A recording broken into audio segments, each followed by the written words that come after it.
The Reflection Parasite, Episode 1. The First Glitch. Part 1, the reflection that lagged. When I first noticed it, I thought I was just tired. It was my third night in a row working late at the office. The fluorescent lights buzzed overhead, and the hum of computers filled the empty space. I stood up from my desk to stretch and turned toward the restroom. That's when I saw it. My reflection in the office window. It moved slower than I did. Just by a fraction of a second. But enough to make my skin crawl. I shook my head and blinked hard. Maybe I just needed sleep. Maybe it was the angle. Or maybe, just maybe, it was my imagination. But then I raised my hand. And my reflection didn't. Part 2, the mirror in the restroom. I told myself it was a trick of the light. Glass reflections can sometimes lag, right? Maybe it was the angle. But in the restroom, the mirror was different. It was crystal clear. I leaned forward, studying my own tired face. Dark circles under my eyes. Messy hair. I blinked. And for a split second my reflection didn't. The air in the restroom felt heavier, like the oxygen had been sucked out. A distant ringing filled my ears. I reached out, fingers hovering just above the cold glass. The fluorescent lights flickered. That's when my reflection smiled. I didn't. Part 3, the whisper in the dark. I stumbled back, my heart pounding. My breath fogged up the mirror, but my reflection still hadn't moved. Then it blinked. And it laughed. The sound didn't come from me. It came from inside the mirror. A whisper followed, slithering through the air like an echo that didn't belong. You're watching too closely. My knees nearly buckled. My stomach twisted with nausea. I bolted.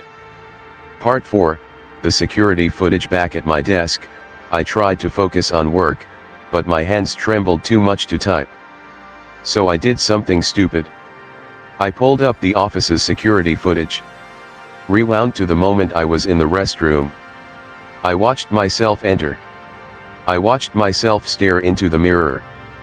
Then I watched my reflection turn and leave the room. Before I did, I slammed my laptop shut, my pulse a frantic drum beat in my ears. Something was wrong. Very wrong. Part 5, the figure in the hallway. I shoved my chair back, heart racing. That wasn't possible. It wasn't possible. I reached for my phone to call someone, anyone, but my screen was black. Dead. A shadow moved in the hallway. I wasn't alone anymore. And the worst part? The shadow had my shape. I ducked beneath my desk, heart pounding so loudly I swore it would give me away. The sound of footsteps approached. Slow. Deliberate. Then they stopped. Right outside my office door. The handle turned. Part 6, the wrong reflection. I forced myself to breathe. To move. I needed to leave. Now.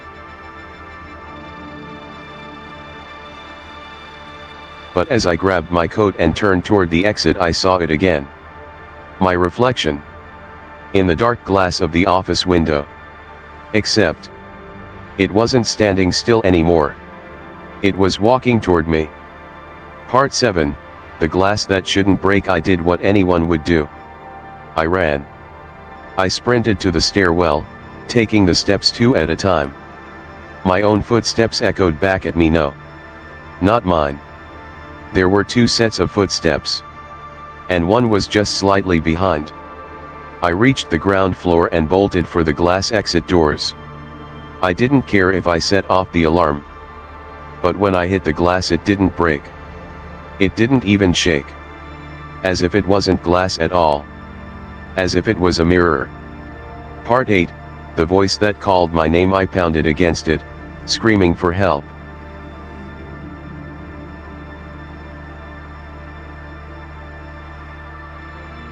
Then a voice whispered behind me. Calm. Familiar. Why are you running? I turned slowly. And there I was. Smiling back at me. Only. It wasn't me anymore. because its eyes weren't mine. Part 9, the swap. I didn't have time to think. I lunged for the emergency exit door and my reflection grabbed my wrist. Its fingers were too cold. Too strong. I struggled, but it was like fighting my own shadow. Then, just for a moment everything went black. When I opened my eyes, I was on the other side of the glass, watching myself walk away. Part 10, the new me stopped at the door, looked back, smirked, then turned and walked into the night, leaving me behind. I pounded on the glass, screaming. But no sound came out. Because I wasn't in the real world anymore. I was in the reflection. And some reflections never let you out. The Reflection Parasite, Episode 2, Missing Reflections. Part 1, the apartment with too many mirrors. We thought we had found the perfect place. A spacious apartment downtown, affordable rent, and fully furnished, including a large, antique mirror in the living room. The kind with an ornate gold frame, the kind that looked like it belonged in an old mansion. There were 4 of us. Me, Jake, Olivia, and theology college students, broke but excited to finally move in together. The place had a slightly eerie vibe, sure, but we brushed it off. Until the first night, when Olivia screamed. Part 2, Olivia's missing reflection. I ran into her room, nearly slipping on the wooden floor. Jake and Theo were already there, staring at Olivia, who stood frozen in front of her dresser mirror. Her reflection was gone. The mirror was crystal clear, reflecting her bed, her desk, the open closet door, but not her. She lifted a shaking hand and waved it in front of the glass. Nothing. Her voice trembled. What the hell is this? None of us had an answer. But that was only the beginning. Part 3, the rules begin to change. Over the next few days, weird things started happening. The mirrors in our apartment began to distort our reflections. Just a little at first. A hand lagging, a mouth moving when we weren't speaking. Theo swore he saw someone standing behind him in the bathroom mirror, but when he turned, no one was there. Jake found his reflection facing the wrong direction in the hallway mirror, even though he was standing completely still. And then, 2 nights later, Olivia vanished. Part 4, the empty room. We woke up to her door wide open. Her bed untouched. Her phone, wallet, and shoes still inside. But she was gone. Jake called her phone. It rang from inside the room. Theo searched the building. Nothing. Then, as I turned toward the hallway mirror, I saw her reflection, standing behind me. Part 5, the reflection that wasn't Olivia. I spun around. The hallway was empty. But when I looked back at the mirror, she was still there. Her face was pale, eyes wide with terror. Her mouth moved, but no sound came out. I stepped closer. My heartbeat pounded in my ears. She raised a shaking hand and pointed at me. Part 6, the mirror trap. I ran to wake Jake and Theo. By the time we returned, Olivia's reflection was gone. But that night, we heard her soft whispers coming from the living room, from the antique mirror. Jake pressed his ear to the glass. His eyes widened. She's inside. Part 7, the wrong Olivia. The next morning, Olivia came back. Or, at least, something that looked like her did. She walked into the kitchen like nothing had happened. "Morning," she said, reaching for the coffee pot. Jake's face turned pale. "Where were you?" She blinked. "What do you mean?" "I was here the whole time." "No. She wasn't." But when we looked into the living room mirror, Olivia's reflection wasn't there. Part 8, the test. We had to be sure. So we tested her. We held up a small hand mirror. Nothing appeared. We took a photo of her. She was missing from the image. We stood her in front of the hallway mirror. She laughed. "You guys are being weird." But her reflection never showed up. And then, that night, we heard her whispering to herself. Or rather, to something inside the mirror. Part 9, The Parasite Speaks. Theo made the mistake of confronting her. "You're not Olivia." She tilted her head. Smiled. Her voice was calm, too calm. "Of course I am." "No, you're not." For a long moment, she just stared.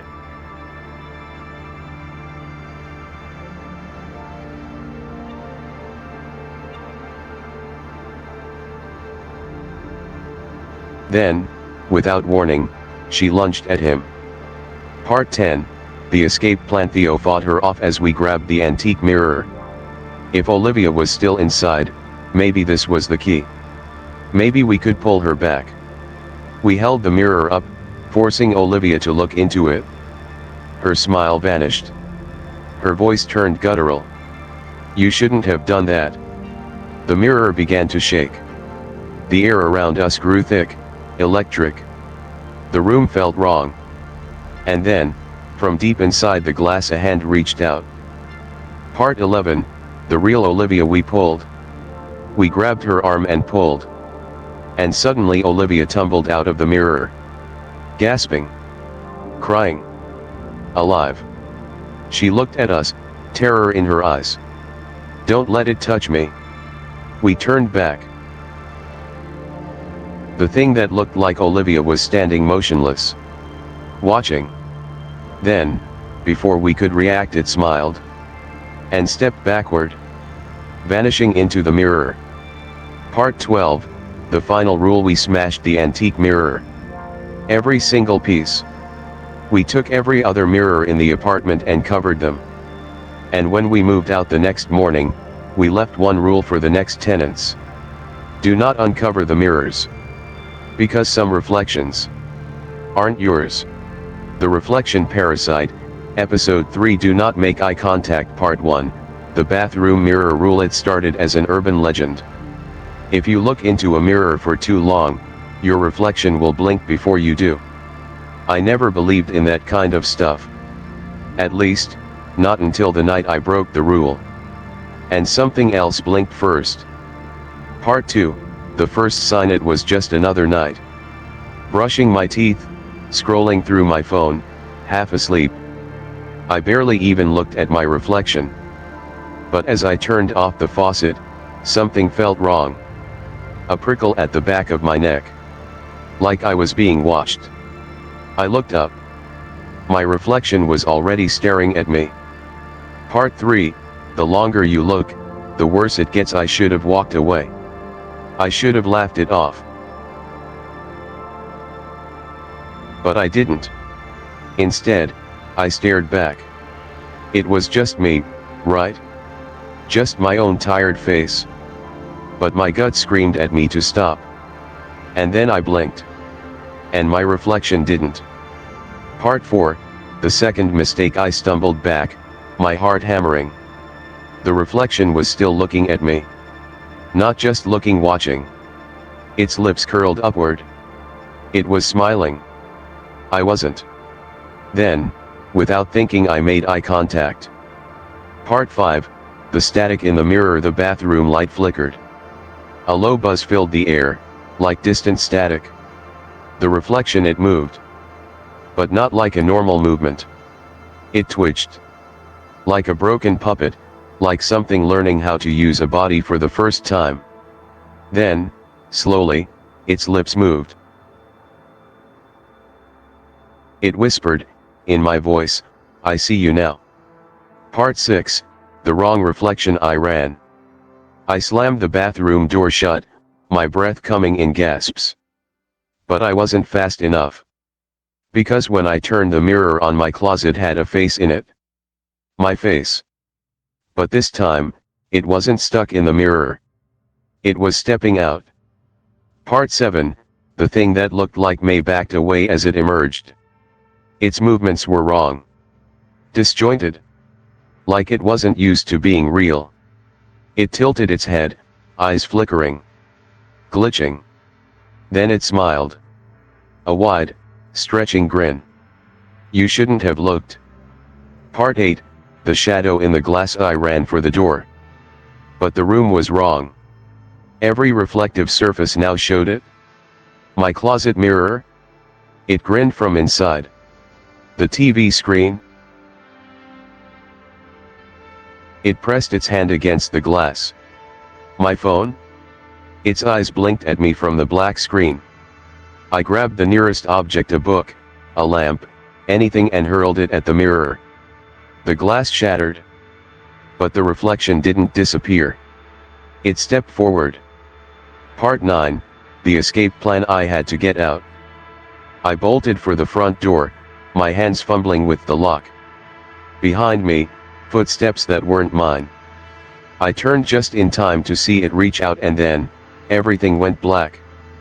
Part 10, the last warning. I woke up in my bed. The room was silent. Too silent. For a second, I thought I'd imagined it all. A nightmare. A trick of exhaustion. But then I saw it. A message. Scratched into the surface of my bathroom mirror. Don't make eye contact. And my reflection? It wasn't smiling anymore. It was waiting. The Reflection Parasite, Episode 4, The Cracks in the Mirror. Part 1, the broken mirror. It started with a crack. A small one. Barely noticeable at first. I didn't think much of it when I saw it on my bathroom mirror that morning. Maybe it was always there. Maybe I had just missed it before. But by that night, it had grown. And something inside it was moving. Part 2, the crack that spread. I ran my fingers along the fracture. The surface was still smooth. The crack was inside the glass, not on it. That should have been impossible. I pressed my ear against the mirror. A faint sound came through. A slow, rhythmic tap. Like someone knocking from the other side. I should have walked away. Instead, I knocked back. Part 3, the first glimpse. The crack split wider. I stumbled back, heart hammering. A hairline fracture should not move like that. But it wasn't just widening. It was spreading. Then I saw it, a sliver of something dark. Something shifting inside the glass. Not a reflection. Something else. Part 4, the whisper in the glass. That night, I woke up to the sound of whispers. They were coming from the bathroom. From the mirror. I held my breath and listened. Let me out. Part 5, the thing in the mirror. I refused to look. I told myself it was my imagination.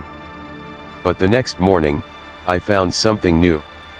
A handprint on the mirror. From the inside. Part 6, the reflection that wasn't mine. I avoided the mirror all day. I didn't even turn on the bathroom light. But by nightfall, the crack had spread further. Now it looked like a spiderweb, stretching across the entire glass. And worse, my reflection was wrong. It wasn't just me anymore. There was something standing behind me. Part 7, the mirror that bled. I grabbed my phone and snapped a picture. But in the photo the crack was bleeding. Not metaphorically. There was something thick and dark oozing from it. I touched the mirror. My fingers came away stained red. Then my reflection tilted its head. And whispered, "It's almost time." Part 8, the final fracture. That night, I barricaded the bathroom door. I wasn't taking any chances. I barely slept. But at 3:33 a.m., I woke up to a sound. A sharp, splitting crack. The mirror had shattered completely. But the pieces weren't falling to the floor. They were floating. And through the broken shards I saw another room. A dark, empty space. Not my bathroom. Not my world. Then a hand reached through. Part 9, the thing that stepped through it moved with a twitching, Unnatural grace. A shadow wearing my shape. Its eyes were wrong, not human. Not mine. I backed away, but it followed. And then it spoke. Not with sound, but inside my head. You broke the mirror. Now I am free. Part 10, the reflection that replaced me. Don't remember much after that. Just the feeling of something pulling me. A cold weight settling into my bones. And then I woke up in the mirror. Trapped. Watching. While the thing wearing my face stepped into my life. Smiling. Living. And I could only scream silently from the other side. Because some cracks can never be fixed. The Reflection Parasite, Episode 5. When It Knows Your Name. Part 1, the first whisper. It started as a whisper.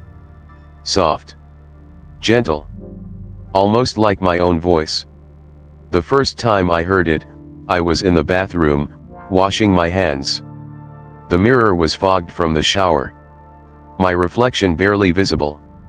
And then it whispered my name. Not out loud. Inside my head. Part 2, the voice that wasn't mine. I froze. My hands still dripping, my heartbeat hammering in my chest. I turned slowly, staring into the mirror. The fog began to clear. And for a split second, I swore my reflection smiled. I didn't. I wiped the glass, but there was nothing wrong. Just me. Just my own tired face. But I knew what I heard. It knew my name. Part 3, the wrong reflection. That night, I couldn't sleep. I kept hearing it. Faint. Distant. Like a breath against my ear. Ethan. I buried myself under the blankets, squeezing my eyes shut. I tried to convince myself it was just in my head. Until my phone lit up. A notification. A text message from my own number. It read, "Look at the mirror." Part 4, the reflection that spoke. I refused. I kept my phone face down, my eyes shut tight. But then I heard it again. A quiet laugh. I had to look. I had to. I reached for my phone, flipped it over. My camera was open. The front-facing camera. And the reflection on the screen wasn't mine. Part 5, the mirror knocks back. The next morning, I avoided every reflective surface. No bathroom mirror. No phone screen. No shop windows. But the problem with mirrors? They always find you. That night, as I lay in bed, my closet mirror stood directly across from me. I pulled the covers over my head, ignoring the gnawing fear in my gut. Then a knock. From inside the glass. Part 6, the thing in the reflection. I jolted upright. My breathing shallow. Another knock. Slow. Deliberate. I knew I shouldn't look. I knew. But I did. And there it was. Something standing in the mirror. It had my face. My shape. My voice. But those weren't my eyes. Part 7, the first step outside. I scrambled back, nearly falling off the bed. The reflection tilted its head. It raised a hand and knocked again. Then, it stepped forward. Not in the mirror. Into my room. Part 8, the chase. I ran. I didn't care if I looked crazy. I grabbed my keys and bolted out the door. I took the stairs 2 at a time, the echo of my footsteps bouncing off the walls. But then I heard it. Another set of footsteps. Mimicking mine. Perfectly. I stopped. It stopped. I turned. And at the bottom of the stairwell, staring up at me was me. Part 9, the rules. It stepped closer. Slow, methodical. Ethan. It knew my name. I didn't think. I bolted out of the building, sprinting into the empty street. I didn't stop running until I reached the only place I felt safe. The church at the end of my street. I yanked open the doors, stumbled inside, gasping for breath. The mirrors inside were covered. A priest sat in the pews, watching me.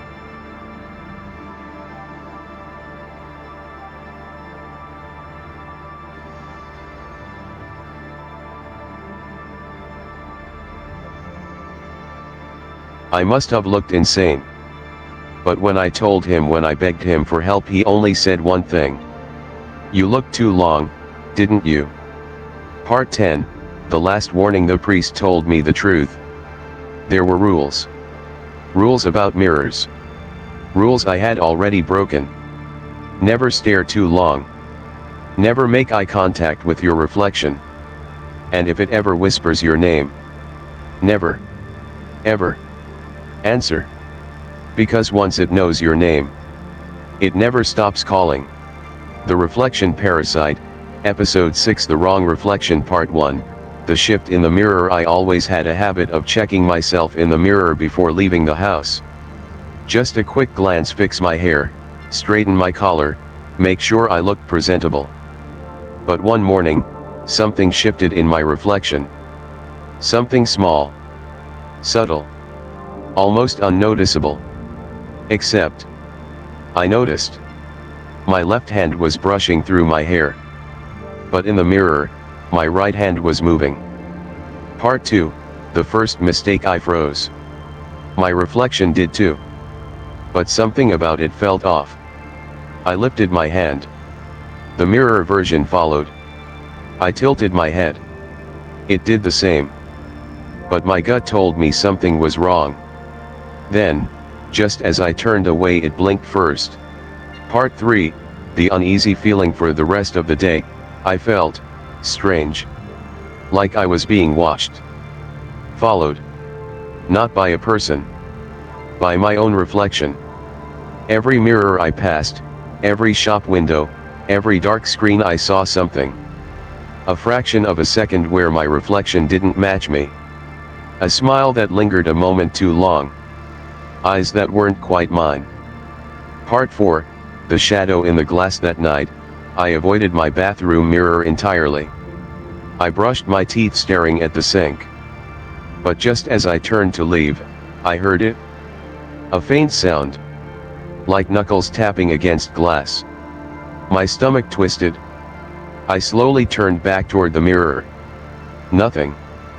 But the second I reached for the light switch, my reflection smirked. Part 5, the delay. The next morning, I decided to test it. I set up my phone, recording myself in the mirror. I waved. I nodded. I blinked. Then, I played it back. And my reflection reacted a full second late. Part 6, the double. I called my best friend, Jake, over. I needed someone to tell me I wasn't going crazy. Jake stood in my bathroom, staring into the mirror.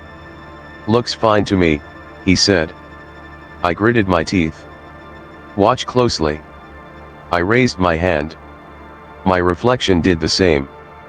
Then, I turned to Jake and Jake went pale. Because my reflection didn't turn. It kept staring at Jake. Part 7, the mirror that wasn't a mirror. Jake backed away. "Dude, get rid of that thing." I didn't need convincing. I grabbed a towel and threw it over the mirror. We stood there in silence for a moment, listening. Then the towel slid to the floor. The mirror was uncovered. And the reflection was still staring. Part 8, the rules of the reflection. I spent hours researching. Digging through old folklore, urban legends, anything I could find about mirrors. And I found something. A warning. Never ignore a delayed reflection. If your reflection moves on its own, cover the mirror immediately. Do not, under any circumstances, turn your back on it. I had already broken all three. And now, it was watching me. Part 9, the swap. I woke up to whispering. Soft. Almost familiar. I opened my eyes. My bedroom mirror stood across from me. And standing inside it was me. Only, not. It was grinning. Part 10, the last thing I saw, he lunged for the mirror, grabbing the frame, shaking it. My reflection placed a hand against the glass and I felt it on my chest. A force. Pulling. Dragging. And then I was looking at my bedroom. But not from the inside. From the mirror. And my reflection stepped out. Smiling. Living. Taking my place. I pounded against the glass, screaming, but there was no sound. Because some reflections were never yours to begin with. The Reflection Parasite, Episode 7, Shadows in the Glass, Part 1, The Portrait in the Mirror. Or it was supposed to be a simple painting. I was an artist. Faces fascinated me. The way light caught in someone's eyes, the subtle expressions most people overlooked. That was my specialty. So when my professor assigned me a self-portrait, I thought it would be easy. But what I painted wasn't me. Part 2, the wrong face. The moment I finished the last brush stroke, something felt off. I expected to see my usual reflection, captured in paint.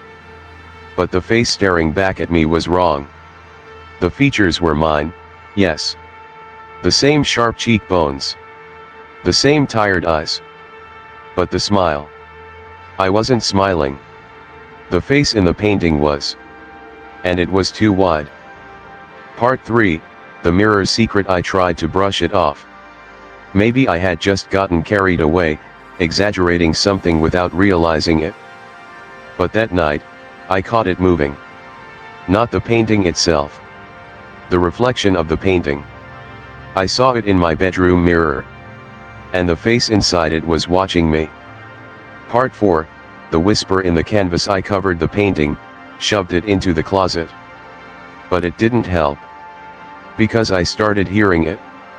A faint, scratchy whisper, like bristles scraping against canvas. At first, I thought it was in my head. But when I pressed my ear against the closet door, the whisper got louder. Part 5, the reflection that wasn't mine. I avoided mirrors after that. But avoidance only works if the thing you're running from isn't chasing you. And mine was. It started small, catching glimpses of something moving in my bathroom mirror. Seeing eyes that weren't mine blink at me from the black screen of my phone. Then, one night, as I passed the glass window in my hallway, my reflection wasn't facing me. It was turned around. Looking at something behind me. Part 6, the living canvas. I had to destroy it. The painting. The thing inside it. I pulled it from the closet, dragged it outside to the alleyway behind my apartment. I grabbed a knife, ready to shred the canvas, but before I could, it whispered my name. And the moment the blade touched it, the painted eyes snapped toward me. Part 7, the shadow in the glass. The street lights flickered. My breath fogged in the cold air. I forced the knife through the canvas, tearing the face apart. And then a shadow spilled from the painting. Not paint. Not ink. A real, moving, shifting shadow. And behind me, in the glass of a nearby window, a figure stepped forward. Part 8, the hands that reached out. I ran. I don't remember unlocking my apartment door. Don't remember slamming it shut behind me. But I do remember the mirrors. Every reflective surface was warped, stretched, distorted. And in every single one, the shadow was reaching for me. Part 9, the reflection that escapade covered every mirror. Turned my phone screen face down. But it was too late. Because that night, as I lay awake in bed, staring at the ceiling, I saw it. Not in the mirror. Not in the painting. Standing at the foot of my bed. Smiling. And this time, it wasn't behind glass. Part 10, the last painting. I don't know how I got away. I don't remember escaping, or what happened next.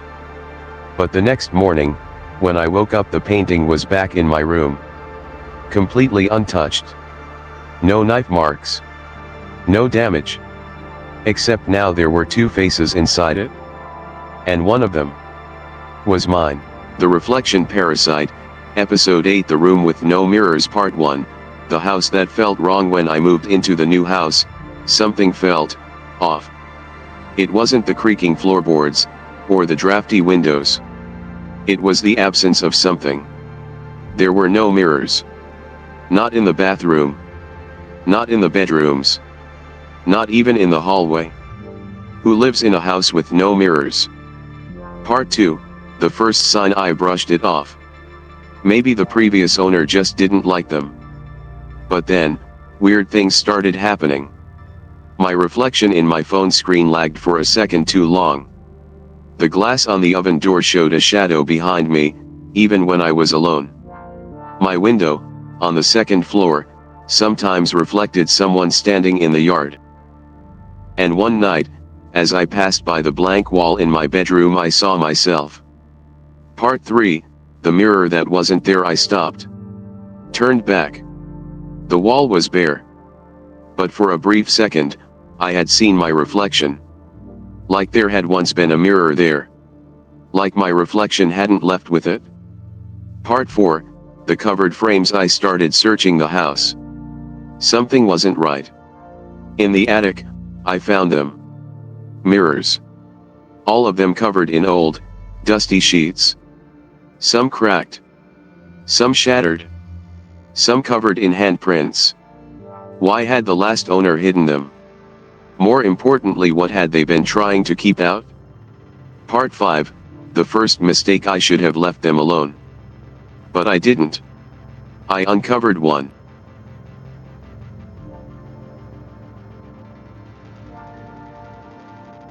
It was an old, antique mirror, the kind you'd see in an old Victorian house. For a moment, everything seemed normal. It was just my reflection. Until I turned away and my reflection didn't. Part 6, the reflection that followed. I stumbled back, my breath catching in my throat. My reflection was still looking at me. Then it smiled. I grabbed the sheet and threw it back over the mirror. But as I did, a whisper came from underneath. You shouldn't have done that. Part 7, the house that watched that night. The house felt different. The windows distorted my reflection. The TV screen, when turned off, showed a face that wasn't mine. The fridge door gleamed with a faint shadow moving on its own. Everywhere I turned, I felt watched. And then, at 3:33 a.m., I woke up to the sound of footsteps. Part 8, the thing in the hallway. I reached for my phone.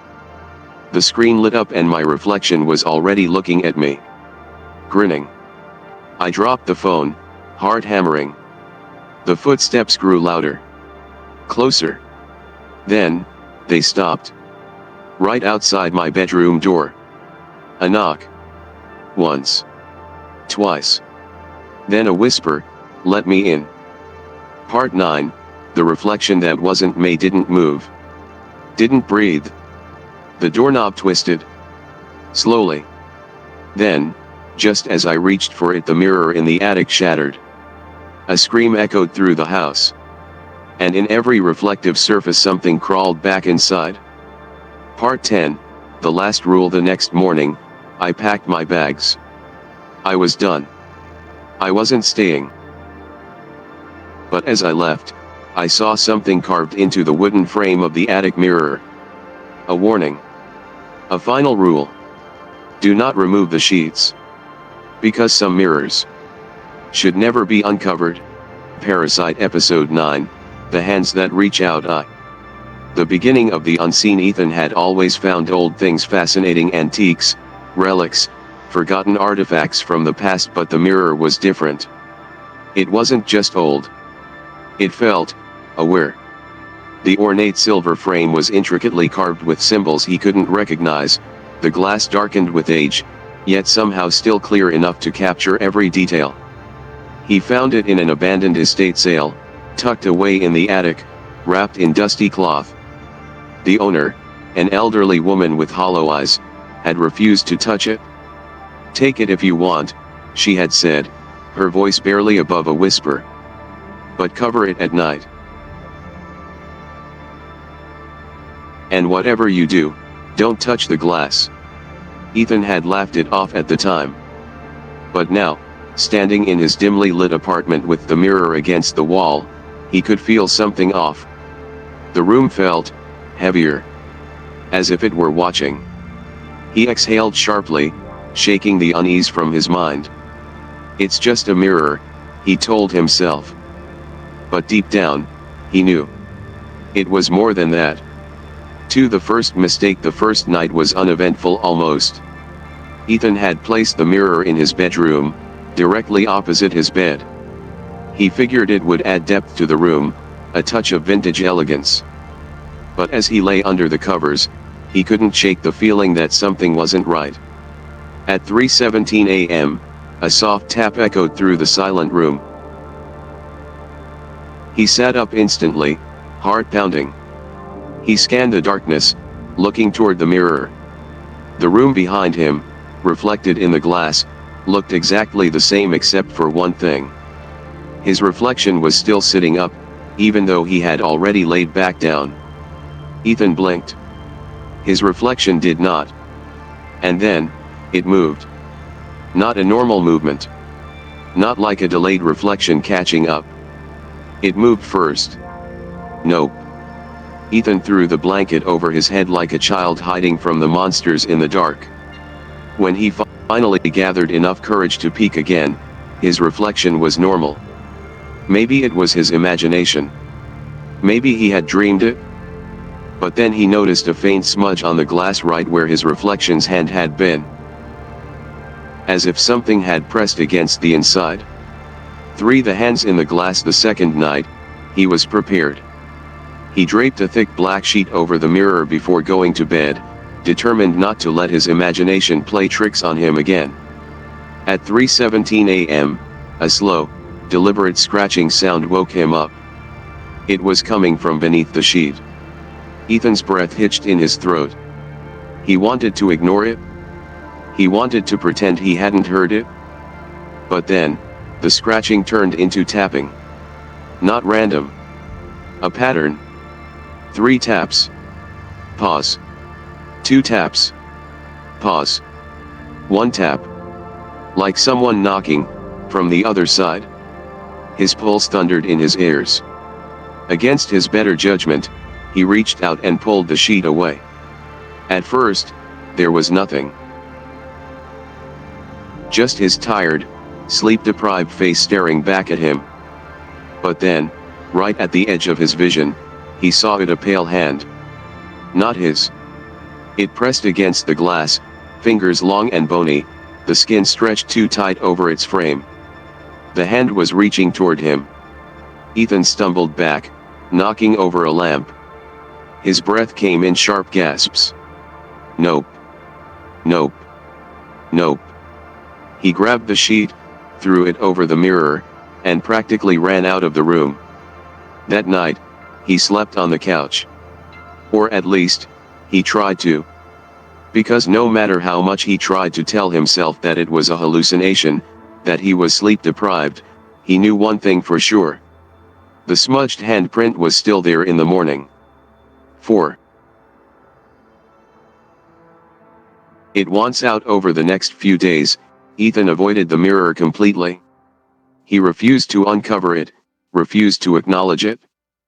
But that didn't stop the tapping. Every night. 3:17 a.m. The sound of fingernails dragging across glass. Then, the whispers started. Soft at first, like a breeze slipping through a cracked door. Let me out. Ethan's skin crawled. The voice wasn't his. It wasn't even human. It was distorted, like a radio signal from a place that shouldn't exist. He considered getting rid of the mirror, but something deep inside told him it was too late. It had already seen him. And now, it knew he could hear it. The reflection reaches through. The final straw came on the 7th night. Ethan was lying on the couch, wide awake, waiting. The sheet was still covering the mirror, but somehow, he already knew that wouldn't stop it. At 3:17 a.m., the room grew cold. Not a normal chill but a deep, suffocating cold, like the kind found at the bottom of the ocean.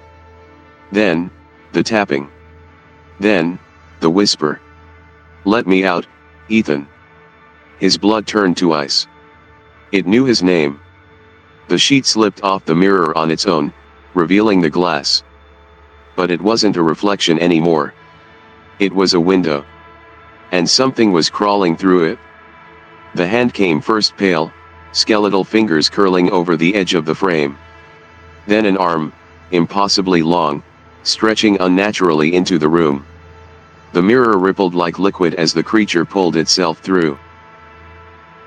Ethan tried to move, tried to scream, but his body wouldn't respond. Then, it looked at him. And it smiled. A smile that stretched too wide, revealing rows of needle-thin teeth. It stepped fully out of the mirror, towering over him, its limbs too long, too wrong. And then, it raised its hand, and reached toward his face. Everything went black. 6. The one that came out. Ethan woke up in his bed. Morning light streamed through the window. Birds chirped outside. Everything was normal. Had it been a nightmare? He sat up slowly, rubbing his temples. His body felt sore, like he'd been in a fight. Then he turned to look at the mirror. And that's when he saw it. The reflection was staring at him. Not mirroring his movements. Not blinking when he blinked. Just watching. Then, ever so slowly, it smiled. And Ethan finally understood. The thing that had come out of the mirror last night, it wasn't the creature. It was him. 7. The final whisper in the silent room, behind the glass, a faint, desperate sound echoed. A voice identical to his own. "Let me out." Episode 10, Never Cover the Mirror's Eye. The beginning of the nightmare. Nathan had never believed in superstitions.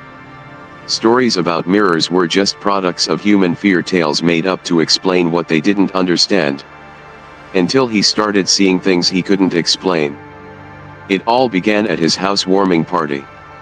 His new apartment was spacious, lined with mirrored walls that made the place look even bigger. But the moment his friend Sophia stepped inside, she froze, her eyes scanning the mirrors. "Nathan, you shouldn't have so many mirrors in one place." Nathan chuckled. "Why not? It makes the room feel bigger." Sophia didn't laugh. She whispered, "Have you ever heard of the mirror doppelganger legend? If there are too many mirrors in a room, sometimes, what's inside them stops being just a reflection. They become a doorway." Nathan rolled his eyes and dismissed it as just another creepy story. But that night, as he lay in bed, he noticed something wrong with his living room mirror. At first, just a tiny smudge, like fog on glass. But when he stepped closer, he saw a shadowy figure move behind the reflection. The problem? There was no one else in the room. 2. When the cloth falls. Nathan tried cleaning the mirror, but the smudge wouldn't disappear. Then, at 3:17 a.m., he woke up to find something moving inside the mirror. Not him. Not his reflection. Something else. It stood in the far corner, a dark shape, barely visible, with faintly glowing eyes. Nathan's breath caught in his throat. He could feel something watching him from behind the glass. The next morning, he made a decision. He covered all the mirrors in his apartment with heavy black cloth. If he couldn't see them, he wouldn't be haunted by them. He was wrong. Very wrong. 3. When the sheet slipped that night, Nathan finally felt at peace. No eerie reflections. No shadows. No unease. But at exactly 3:17 a.m., he woke up again. There was a sound of faint rustling, like fabric shifting. Nathan held his breath. Then he realized one of the mirror covers was slowly sliding down. There was no breeze. No open windows. But the cloth was moving on its own. Nathan's heart pounded as he watched, frozen, while the cover slipped completely off, revealing the mirror. And in the reflection, someone was standing there. Someone who looked exactly like him. But it was smiling. For the dark reflection, Nathan wanted to scream, but no sound came out. His reflection no longer mirrored his movements. It stepped forward, but in the real room, Nathan hadn't moved at all. Then, his blood turned ice cold. His reflection lifted its hand and knocked on the inside of the glass. Tap. Tap. Tap. Nathan's skin crawled. There was no way sound could come from inside the mirror. But then, the knocking grew louder. And louder. Until crack. A thin fracture appeared on the mirror's surface. And from within the crack, a hand reached out. The price of replacement. Nathan bolted for the door, but it wouldn't open. Behind him, the sound of shattering glass echoed. He didn't dare turn around. Then, a voice right behind him. Nathan. Don't be afraid. I just want to switch places with you. The voice was his own. But wrong, hollow, distorted, like something trying to sound human but failing. Nathan forced himself to look. And he nearly collapsed in horror. His reflection had stepped out of the mirror. But its skin was cracked like porcelain, its eyes completely black, and its smile stretched too wide. I've been here too long, it whispered. It's time for us to trade places. Nathan screamed, but only for a second, then the darkness swallowed him whole. 6. A new day begins. Nathan woke up. Morning sunlight streamed through the windows. Everything looked normal. No broken mirrors. No shadows. Just an ordinary apartment. His body trembled as he stumbled to his feet. It was just a nightmare. He staggered to the nearest mirror and stared at his reflection.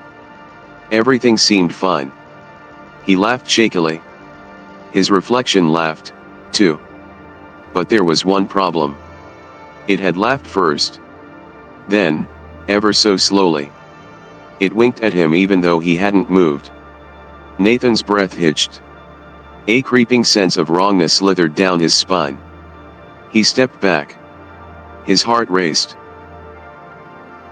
Then, in the mirror, his reflection leaned in close and whispered, "It worked, didn't it, my love?" Nathan screamed. But outside the mirror, it had already replaced him. And Nathan? He was trapped forever. Episode 11, The Town Without Reflections. The arrival. The town of Black Hollow wasn't on any map. Lucas had only heard of it through a whispered rumor from an old man at a gas station. The man had leaned in close, breath reeking of whiskey, and muttered, "If you ever find yourself in Black Hollow, don't look in the mirrors." Lucas had laughed it off, but now, standing at the town's outskirts, a creeping sense of wrongness settled in his gut. There was no sign welcoming visitors. No highway leading in or out. Just a single road, swallowed by thick, unmoving fog. As he stepped past the first set of houses, he noticed something strange. There were no reflections. Not in windows. Not in the rear-view mirrors of parked cars. Not even in the glass storefronts lining the quiet streets. Lucas turned to his own car's side mirror. Nothing. No face. No shadow. Just a blank, empty surface. He swallowed hard. Something was very, very wrong. To the Hollow people, the townsfolk were friendly enough. Too friendly. Everywhere he went, people greeted him with the exact same smile, too wide, too perfect, as if they had all practiced it in front of a mirror. Only, there were no mirrors. "Welcome, Mr. Carter. We're so happy you're here. You'll love it here, Lucas." He never told them his name. The air felt thick, suffocating, as if the town itself were holding its breath. At the diner, he noticed something chilling. The glasses and silverware were polished to a perfect shine, yet when he looked down at his spoon, It didn't reflect his face. Instead, there was someone else's face staring back. A hollow-eyed figure with a mouth stretched too wide. Lucas dropped the spoon with a clatter. The diner went silent. Every single person in the room turned to look at him. And they were still smiling. 3. The house on Mirror Street. Lucas knew he should leave. But something about the town wouldn't let him. His feet led him to a house at the edge of town, a crumbling Victorian structure known as the house on Mirror Street. Unlike the rest of the town, it had mirrors. Hundreds of them. Broken, cracked, covered in sheets. Fragments of glass scattered the floor, reflecting distorted pieces of the world. A single note was nailed to the front door. They stole our reflections. If you see yours, run. A chill ran down his spine. And then, from inside the house, he heard it. A faint tapping sound. For the first reflection, Lucas pushed open the door. The inside was dark, oppressive, the air thick with dust and decay. And in the largest mirror, one that hadn't been shattered, he saw himself. Or at least, he thought it was himself. His reflection was smiling. Lucas wasn't. His breath hitched. Slowly, he raised a hand. His reflection did the same, but just a second too late. A cold dread filled his stomach.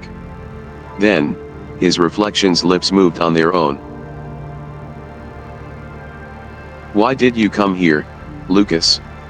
His chest tightened. The voice was coming from inside the mirror. V. The hollow man. The tapping grew louder. Bang. Bang. Bang. The mirror shuddered, cracks spider webbing across its surface. Lucas took a step back. From the darkness of the house, shadows stirred. And then he saw them. The people of Black Hollow. But, not the ones outside. These versions were pale, skeletal, their mouths stitched shut. Trapped inside the mirror. And they were reaching for him. They took our reflections, a whisper echoed in his mind. And now they need yours. 6. The reflection reaches out. Lucas turned to run, but his reflection stepped out of the mirror. Not climbed.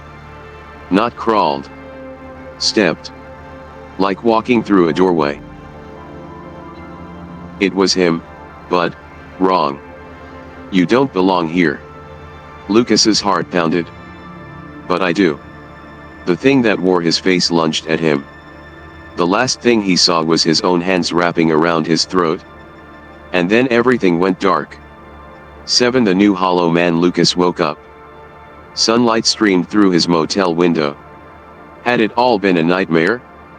He sat up, rubbing his temples. His body ached as if he'd been fighting something. Shaking it off, he stumbled to the bathroom sink. And then he saw it.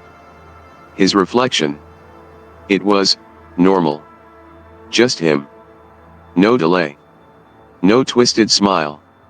Just Lucas. He exhaled in relief. Maybe he'd imagined it all. Then his reflection blinked. Lucas didn't. His stomach dropped. And then his reflection whispered, lips curling into a smirk, "Welcome to Black Hollow." Episode 12, They Are Watching You. The first sign, it started with a feeling. Not the ordinary kind, the fleeting shiver when a cold breeze touches your skin, or the vague sense of being watched when you're alone. This was different. Leela felt it the moment she moved into the new apartment, a subtle, suffocating presence lingering in the air. It wasn't the silence that unsettled her. It was the mirrors. There were too many. One in the bedroom. Another in the hallway. A large one in the bathroom, too wide, too polished. The kind that made her feel like she wasn't just looking at herself, but at something else. 2. The reflection that stayed. The first real sign came 3 nights in. Leela had just finished brushing her teeth. She turned off the bathroom light, stepping into the hallway. But as she walked away, something froze her in place. A sensation of wrongness. Slowly, Heart pounding, she turned back to the dark bathroom. The mirror still reflected the dim glow from the hallway light. And then her reflection was still standing there. She had walked away. But in the mirror, she was still looking back at herself. A heartbeat later, the reflection moved, catching up with her a second too late. A mistake. Layla's blood ran cold. The watching eyes. The days that followed were worse. The mirrors, they weren't normal. When she moved, her reflection followed, but it always felt just a little behind. She stopped catching her reflection blinking at the same time as her. And worst of all, she started seeing things behind her in the mirror that weren't there when she turned around. One morning, she was washing her face when she noticed it. A pair of eyes. Not hers. Too wide. Too sunken. Watching her from deep within the glass. She screamed, stumbling back. But when she looked again, they were gone. Or maybe, they had never left. For the messages in the glass. Leela stopped looking in mirrors altogether. She covered them. She avoided catching glimpses in reflections. But the feeling remained. And then one night, when she passed the bathroom mirror, she saw it. Words. Scrawled into the foggy condensation on the glass. Do not look at them. Her stomach clenched. She reached out, hesitantly running a finger over the words. The fog smudged beneath her touch. But then the handwriting changed before her eyes. They are watching you. Her breath hitched. From deep in the mirror, something knocked. Be the thing that crawled out. Leela knew she had to leave. Whatever was in the mirrors, it was trying to get out. That night, she packed a bag, refusing to look into any reflective surfaces. She avoided screens, blacked out windows. She knew the rules now. Do not acknowledge them. Do not let them know you see them. But as she reached the front door, the apartment shifted. The lights flickered. The air grew heavy. Then, behind her, the sound of glass cracking. She turned. The covered mirror was moving. Something was pressing against the sheet. Leela stepped back. A handprint bloomed on the fabric. Then another. And another. The whispers came next. Let us out, Leela. The cloth ripped open. And something crawled through the mirror. The reflection that wasn't hers, it was her. But not her. The thing that crawled out of the mirror was a perfect replica. Same hair. Same skin. Same clothes. But its eyes were wrong. Deep, black pits where nothing should exist. Leela ran. She bolted for the door, but her body froze mid-step. She couldn't move. A force held her still. She looked down. Her own hands, they weren't obeying her anymore. She tried to scream, but the sound never left her throat. And then, slowly, methodically, her reflection smiled. And she faded. The new Leela. The next morning, Leela woke up. Everything was normal. Her apartment. Her belongings. The mirrors were exactly where they had always been. She stretched, smiling at her reflection. Everything was fine. She was fine. Then she picked up her phone, opened the camera. No reflection. The smile on her lips stretched too wide. Her eyes darkened. She turned to the mirror. From inside the glass, trapped in the darkness, the real Leela pounded desperately on the surface. But no one could hear her. Because outside, she wasn't Leela anymore. Episode 13, The School Bathroom Rule. The rule that no one questioned: do not use the bathroom mirror alone. Ever. It wasn't an official rule at Blackwood High, but everyone followed it. The freshman students whispered it during orientation. The seniors warned the younger ones. Teachers never addressed it, but somehow, no one stayed in the restroom too long. It was just a rule. Something about the mirror in the second-floor girls' bathroom. Something about the ones who had looked too long. And something about the girl who never came back. To the missing girl, her name was Hannah Clark. 1 year ago, she had walked into that bathroom. Alone. And she was never seen again. They found her phone lying on the sink. The camera app was still open, as if she had been taking a selfie. But the last photo, it wasn't of her. It was of her reflection. A version of her with no eyes. No mouth. Just smooth, pale skin. And behind her, in the mirror, a hand reaching out. 3. The dare. Elena never believed in the stories. Mirrors didn't steal people. They didn't replace them. So when her friends dared her to break the rule, she laughed. Fine. 5 minutes. Alone. What do I get when nothing happens?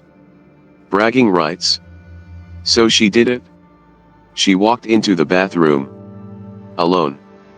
And she looked straight into the mirror. The moment she did, the lights flickered. And then the door locked itself. For the thing in the reflection, at first, her reflection looked normal. But then, it stopped moving. Elena turned her head. Blinked. Moved her hand. But her reflection stayed completely still. And then it smiled. Elena's breath caught in her throat. She took a step back. Her reflection didn't.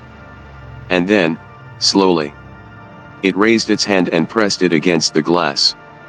From the other side. The voice in the mirror, help me. The whisper was faint. Elena's skin crawled. The voice came from inside the mirror. She should have run. She should have screamed. But she didn't.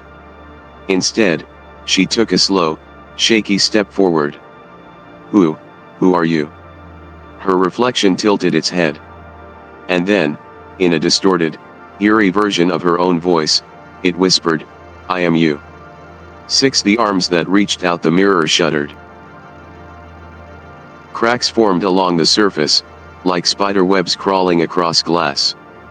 And then a hand shot through. Elena screamed, stumbling back as something grabbed her wrist. The hand was ice cold. Thin. Too long. It pulled. Hard. The surface of the mirror rippled, like water. And suddenly, she wasn't in the bathroom anymore. She was inside the glass. 7. The other Elena. The last thing Elena saw before darkness swallowed her was herself. Stepping out of the mirror. With her face. With her voice. But not her. The new Elena smiled. And then, as if nothing had happened, she unlocked the bathroom door and walked out. Leaving the real Elena trapped inside the mirror. Pounding. Screaming. But no one could hear her. Because outside, she was still there. Or at least something that looked like her was. Episode 14, The Mirror Knows Your Name. The first whisper. Noah had never been superstitious. He didn't believe in ghosts, curses, or haunted mirrors. But that changed the day the mirror said his name. It started small. A faint whisper when he was brushing his teeth. Noah. Soft. Almost a breath. He spun around, heart hammering. But his apartment was empty. Maybe he was just tired. Or maybe, he wasn't alone. To the first mistake that night, he did something he shouldn't have. He spoke back. Hello. Silence. For a moment, he laughed at himself. He was talking to a mirror. He needed sleep. But then, I see you. Noah froze. The voice had come from inside the mirror. 3. The reflection that wasn't his. The next morning, he avoided looking in the mirror. But when he finally did, his reflection was already staring at him. Not delayed. Not following his movements. Just watching. And then it winked. Noah stumbled back, his pulse spiking. His reflection had moved on its own. And worse, it was still smiling. For the scratches in the glass, Noah decided to ignore it. Denial was easier than fear. But the next night, he woke up to a sound. A slow, deliberate scraping noise. Coming from the mirror. He turned on the light. The mirror was fine except for one thing. There were scratches on the glass. And they spelled out a word. Noah. Be the thing that wanted out. Noah grabbed a bed sheet and covered the mirror. That should have been the end of it. But at 3:17 a.m., he heard it. A slow, deliberate knocking. Coming from inside the mirror. And then Noah, let me out. His own voice. 6. The switch. The next day, Noah avoided the mirror altogether. But when he finally checked his reflection, something was different. His eyes. They were wrong. Darker. Unfamiliar. And when he turned to walk away, his reflection didn't. Instead, it smiled. And then, in his own voice, it whispered, it's already too late. 7. The final mistake. Noah ran. He grabbed a hammer. He was going to shatter the mirror, destroy whatever was inside. But before he could, his reflection did something terrifying. It stepped out. Not climbed. Not crawled. Stepped. Like walking through a door. And then, before Noah could react, it grabbed him. There was no struggle. No chance to fight. Just cold hands pulling him into the glass. 8. The new Noah. The next morning, Noah woke up. Everything was normal. His apartment. His routine. His reflection. Except, it wasn't him anymore. Inside the mirror, trapped in the darkness, the real Noah screamed and pounded on the glass. But outside, the new Noah just smiled. Because now, he was free. Episode 15, The Mirror in Room 609I. The forgotten hotel room. The Blackwood Grand Hotel had been around for nearly a century. It had seen wars, hosted celebrities, and whispered its secrets through generations. But room 609 was different. No one stayed there. The doors were locked. The room never showed up on reservation lists. The staff never mentioned it. And yet, every now and then, the elevator stopped on the 6th floor, even when no button had been pressed. And sometimes, if you listened closely, you'd hear something from inside room 609. A soft, deliberate knocking. Coming from inside the mirror. To the guest who shouldn't have been there. Michael didn't believe in ghost stories. He was a travel journalist, a skeptic, someone who needed evidence. So when he heard whispers about room 609, he requested it on purpose. The receptionist hesitated. I'm sorry, sir, but that room is unavailable. It's not booked. It's under renovation. Michael didn't buy it. With enough persuasion, and a few well-placed tips, he got what he wanted. Room 609. A room that no one should have entered. 3. The mirror that shouldn't exist. The room was ordinary. A king-size bed. Beige wallpaper. A dusty window overlooking the city. But one thing was wrong. The mirror. It wasn't placed above the dresser like in most hotels. It stood alone, directly across from the bed. And it was huge. Too big for the room. The frame was old, dark, and warped. Michael stared at his reflection. And for the briefest moment, he thought it stared back a little too long. For the first night at 3:17 a.m., Michael woke up. Not because of a nightmare. Because something was tapping on the mirror. Slow. Deliberate. Tap. Tap. Tap. He sat up, throat dry. The room was dark, but the mirror was glowing faintly. And then, from inside the glass, He heard it. Let me out. The reflection that wasn't his. Michael refused to be afraid. It was a trick of the light. Maybe a draft in the room.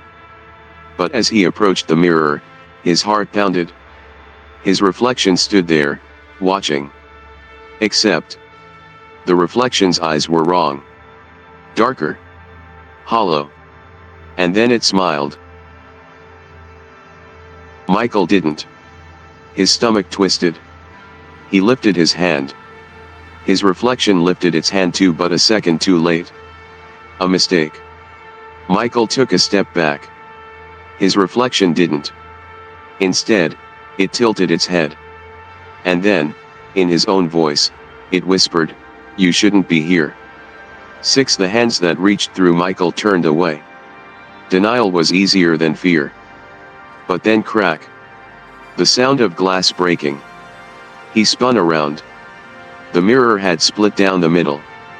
And from within the fracture, a hand reached out. Thin. Too long. Pale as bone. Michael's breath hitched. The hand grabbed the edge of the mirror, and pulled. Something was crawling out. 7. The switch. Michael ran for the door. He yanked the handle. Locked. Behind him, the mirror shuddered. Michael. His voice. But not his voice. The thing stepped out. It looked like him. Exactly like him. But its eyes were empty. And its smile was too wide. Michael screamed. But no one heard. Because in the next second the thing grabbed him. And pulled him into the mirror. 8. The new guest in room 609. The next morning, the receptionist answered the phone. "Hello, Blackwood Grand Hotel. How may I assist you? I'd like to extend my stay." "Of course, sir. And which room are you in?" A pause. Then, in a voice that wasn't quite human, the guest responded, "Room 609. And from inside the mirror, the real Michael pounded desperately against the glass. But no one could hear him. Because outside, he was already checked in. And now, he could never check out. Episode 16, The Man in the Mirror Eye. The stranger in the reflection. Caleb had always lived alone. It wasn't loneliness, just preference. The quiet suited him, and he never felt like he needed anyone. Until the day he saw a stranger in his mirror. At first, it was subtle. His reflection blinked a second too late. It smiled when he wasn't. And then, one morning, it watched him leave even after he had turned away. A mistake. And now, it knew that he had noticed. 2. The first whisper. The first time he heard the voice, he was half asleep. A soft, breathy whisper that curled around his ear. "Caleb." He sat up with a jolt. The room was empty. The apartment silent. But something felt wrong. He turned to the mirror. His reflection wasn't there. Just an empty room. Then, slowly, something stepped into view. A man. Not his reflection. Someone else. And then he smiled. 3. The rules of the game. The next day, Caleb tried to ignore it. But the mirror, it wouldn't let him. The stranger in the glass followed him from room to room. Every time Caleb looked away, the stranger moved closer. And then, one night, he found a message scratched into the fogged-up mirror, "Play with me." His stomach twisted. "What do you want?" he whispered. The stranger grinned. And then, in a voice identical to his, it whispered back, "To switch places." 4. The reflection that wanted more. Caleb covered the mirror. He stopped looking. He refused to acknowledge it. But the whispers continued. At night, when he was just about to fall asleep, "Caleb, let me out. I just want to live. You don't need this body." And then one night, he heard it laughing. Soft. Amused. Like it already knew he was losing. The first step through at 3:17 a.m., Caleb woke to a tapping sound. It was coming from inside the mirror. Slow. Deliberate. Tap. Tap. Tap. He held his breath. And then, the sheet covering the mirror began to move. Not like it was falling. Like something underneath was pushing against it. Then the whisper. "I'm coming through." The fabric ripped open. And a hand reached out. 6. The man who wasn't Caleb, it was him. But not him. The thing that crawled out of the mirror had his face. His voice. But its eyes were empty. Deep. Hollow. And its smile was too wide. Finally, it sighed. Caleb tried to run. But his body wouldn't move. The thing stepped forward, placing a hand over his chest. "Your turn." And then everything went black. 7. The new Caleb morning came. Sunlight streamed into the room. Everything was normal. Caleb stood in front of the mirror, adjusting his shirt.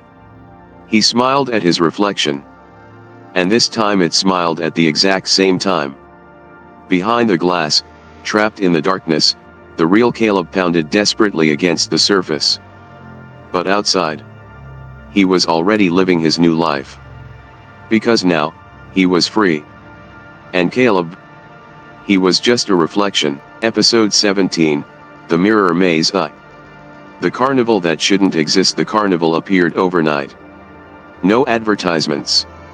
No flyers. No announcements. Just, there. Right at the edge of town, beyond the old railway tracks, where nothing but empty land had existed the day before. Nobody knew how it got there. And yet, by sunset, the lights flickered on, the Ferris wheel turned, and the air smelled of candied apples and roasted peanuts. But there was one attraction no one talked about. The mirror maze. People entered. Not all of them came out. To the dare, Ryan and his friends were thrill seekers. They lived for urban legends, for ghost stories that sent shivers down their spines. So when they heard about the carnival's mirror maze, it became a dare. $50 if you walk through alone. Ryan smirked. Make it 100. And with that, he stepped through the entrance. Alone. 3. The reflections that followed. At first, it was just a maze. Narrow corridors. Polished mirrors. The glow of dim carnival lights overhead. His own reflection stared back at him from every angle. Then, something shifted. His reflection was moving too smoothly. The air felt heavier with every step. And then, he saw someone else in the mirror. Someone who wasn't him. For the first whisper, Ryan stopped.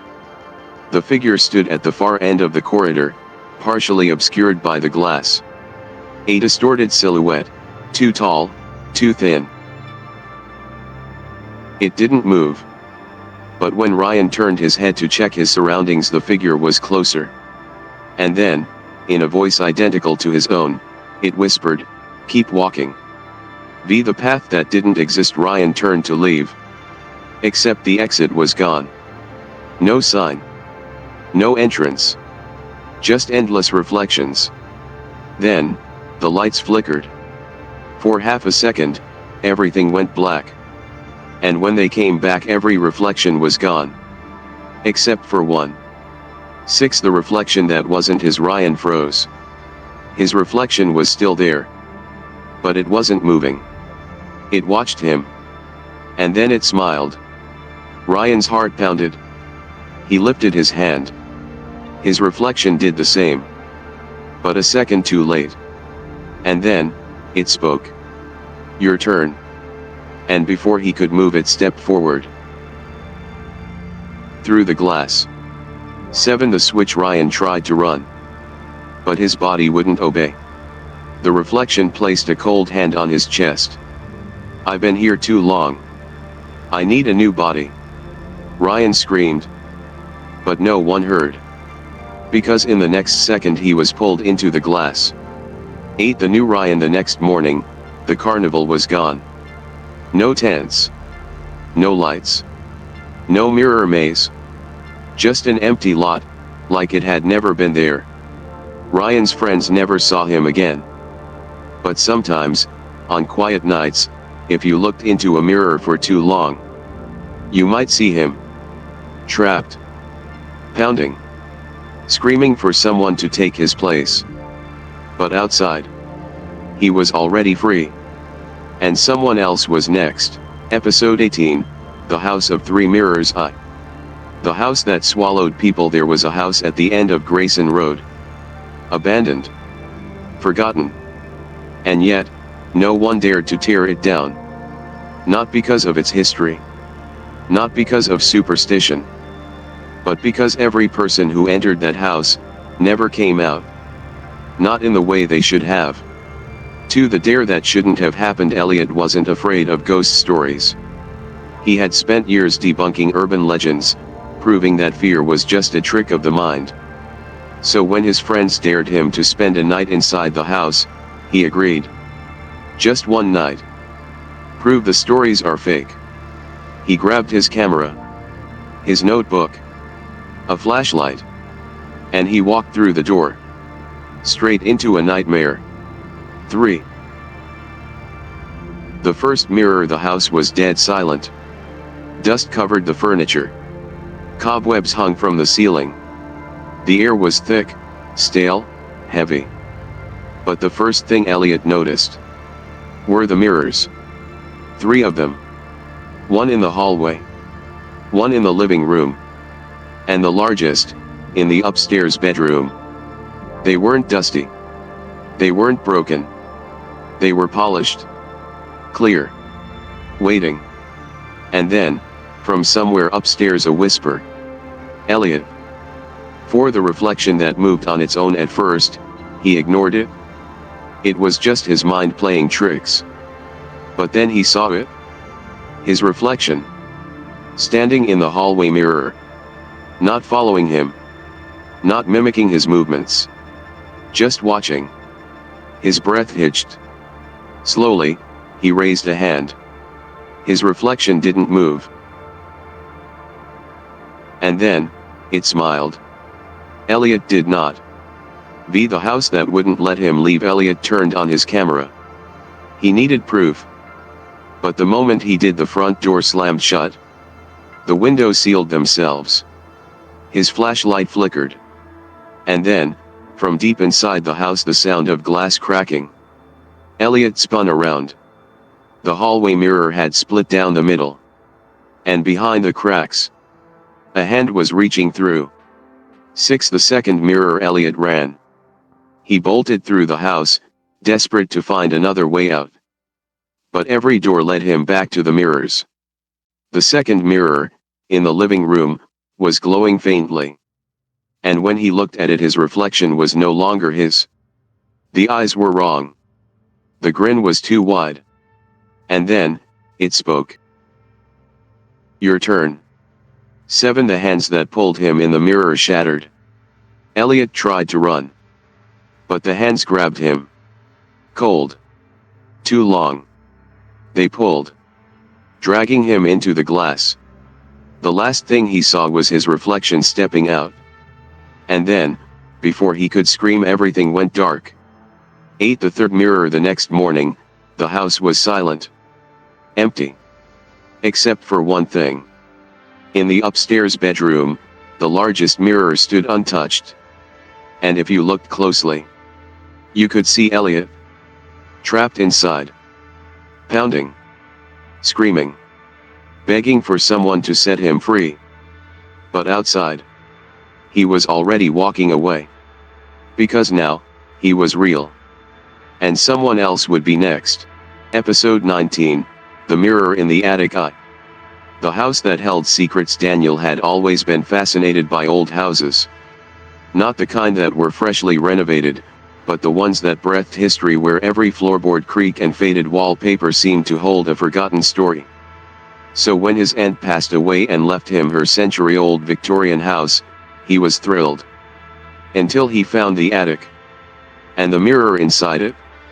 To the mirror that wasn't dusty, the attic was filled with the usual things: moth-eaten furniture, stacks of yellowed books, an old rocking chair that moved slightly in the draft.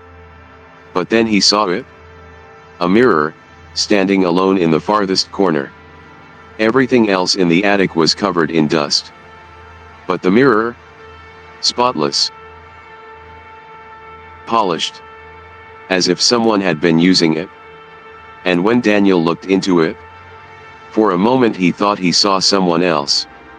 3. The reflection that blinked too late the first time it happened, he brushed it off. Mirrors played tricks on the mind. But that night, before bed, he caught his reflection blinking a second too late. A mistake. He stepped closer. His reflection smiled. Daniel didn't. For the whisper in the attic at 3:17 a.m., he woke up to a sound. A slow, deliberate tapping. Coming from the attic. He grabbed a flashlight and climbed the stairs.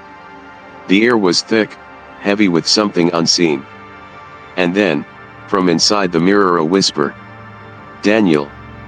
The hands in the glass. He should have run. But something held him there. He stepped forward, watching his own reflection. And then it moved on its own. Not a delayed reaction. Independently. And then it pressed its hand against the glass. From the other side. Let me out. 6. The cracks in reality. Daniel stumbled back. The mirror shuddered. A crack spread across the surface, like a spider web. And from deep inside something was moving. A shadow, crawling through the fractures. It had his face. But its eyes were empty. 7. The switch. Daniel ran. But his body froze. The thing stepped out of the mirror. It reached for him. He tried to scream, but it grabbed his chest. And pulled. And then everything went dark. 8. The new Daniel. The next morning, Daniel woke up. Everything was normal. The attic was empty. The mirror stood perfectly still. He smiled at his reflection. And this time it smiled at the exact same time. Behind the glass, the real Daniel screamed. But no one could hear him. Because now, he was just a reflection. And outside, the new Daniel was finally free. Episode 20, The Final Reflection. The last mirror. Eleanor had spent her life running. From town to town. From empty apartments to dimly lit hotel rooms. But no matter where she went, the mirrors always followed. Always watching. Always waiting. She had tried everything. Breaking them. Covering them. Avoiding them. But it never worked. Because they weren't just mirrors anymore. They were gateways. And something wanted out. To the first mistake. It started when she was 8 years old.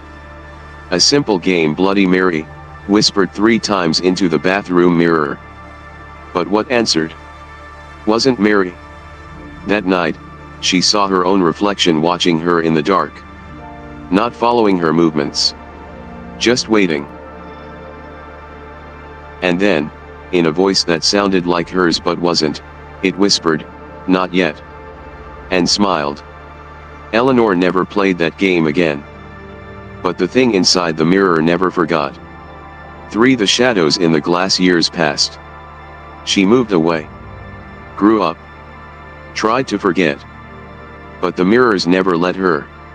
At first, it was small. Her reflection's lips moving just a little too late. Her shadow lagging behind her in the glass. The faint sound of breathing when she stood too close.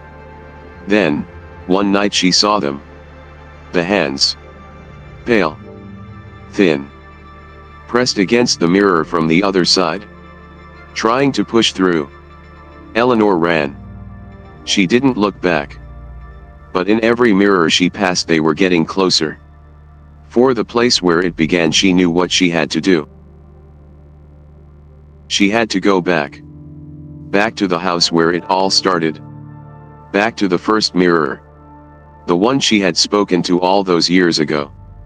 The one that had never stopped waiting. The house was empty now. Dust-covered floors. Air thick with memories. And at the end of the hallway, the mirror stood exactly where she left it. Pristine. Untouched. And then it spoke first. "Welcome home, Eleanor."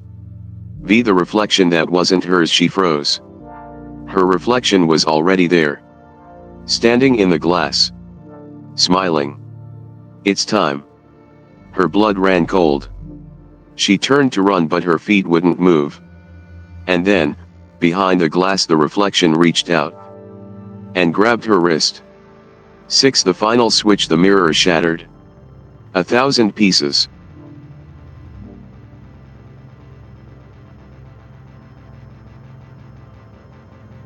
And yet the thing stepped through.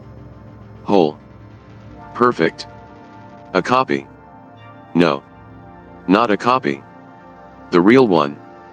Because Eleanor was the reflection all along. She had never been real. She had been living on borrowed time. And now that time was up. 7. The new Eleanor. The next morning, Eleanor woke up. Everything was normal. Her apartment. Her clothes. Her life. She looked in the mirror. And for the first time in years, her reflection followed perfectly. No delay. No whispers. Just her. She smiled. And her reflection smiled back. At the exact same time. Behind the glass, something else watched. Trapped. Pounding. Screaming. But no one could hear her. Because now, she was finally free. And the old Eleanor? She was just a reflection.